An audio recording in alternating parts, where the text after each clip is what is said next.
Bonjour à tous, Paris hier soir a dansé avec les anges, titre du journal L'Équipe ce matin pour évoquer la victoire du Paris Saint-Germain 3-0 sur le Real Madrid, grâce notamment à un doublé d'André Di Maria et une performance exceptionnelle d'Idrissa Gueye. Le PSG a en effet plané sur le Parc des Princes et puni les Madrilènes pour son entrée en Ligue des Champions. Le PSG ranime la flamme, analyse de son côté le quotidien Le Parisien qui résume « Le club de la capitale entame avec passion cette nouvelle campagne européenne ». Et s'il était enfin guéri de l'élimination face à Manchester en mars dernier. Du côté des Espagnols, c'est un Real Madrid sans âme qui prend très cher. Le média AS s'inquiète même de n'avoir vu aucun tir cadré de la Casablanca durant cette rencontre.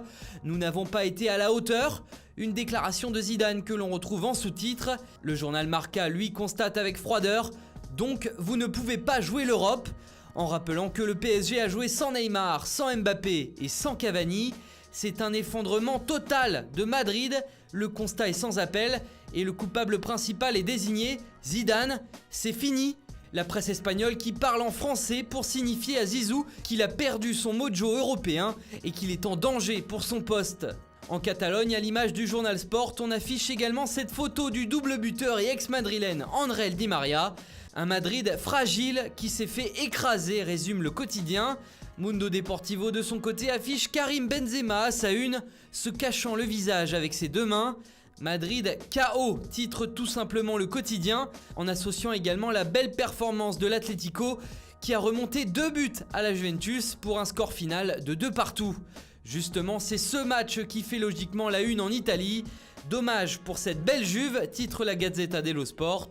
Cuadrado et Matuidi, les deux buteurs turinois, ont effrayé les Colchoneros pendant 70 minutes, mais à l'arrivée, c'est un match nul pour la bande à Cristiano Ronaldo.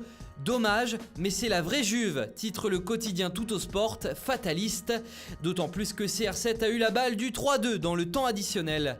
En Angleterre, même scénario et même score pour Tottenham sur le terrain de l'Olympiakos. Alors qu'ils menaient 2-0, les hommes de Mauricio Pochettino se sont fait rejoindre par la bande à Mathieu Valbuena, buteur sur penalty. La presse anglaise ne pardonne pas et parle de faiblesse d'une équipe négligée qui n'a pas respecté les consignes du coach. Mais le meilleur titre est à mettre au crédit du Daily Telegraph. Harry Payne, la douleur d'Harry Kane, buteur lui aussi sur penalty, mais finalement impuissant pour éviter la déroute de son équipe. À Manchester, tout va bien pour les requins de City, vainqueur 3-0 à Donetsk sur la pelouse du Shakhtar. Un joli rebond en Europe après la défaite choc contre Norwich en championnat, analyse le Manchester Evening News.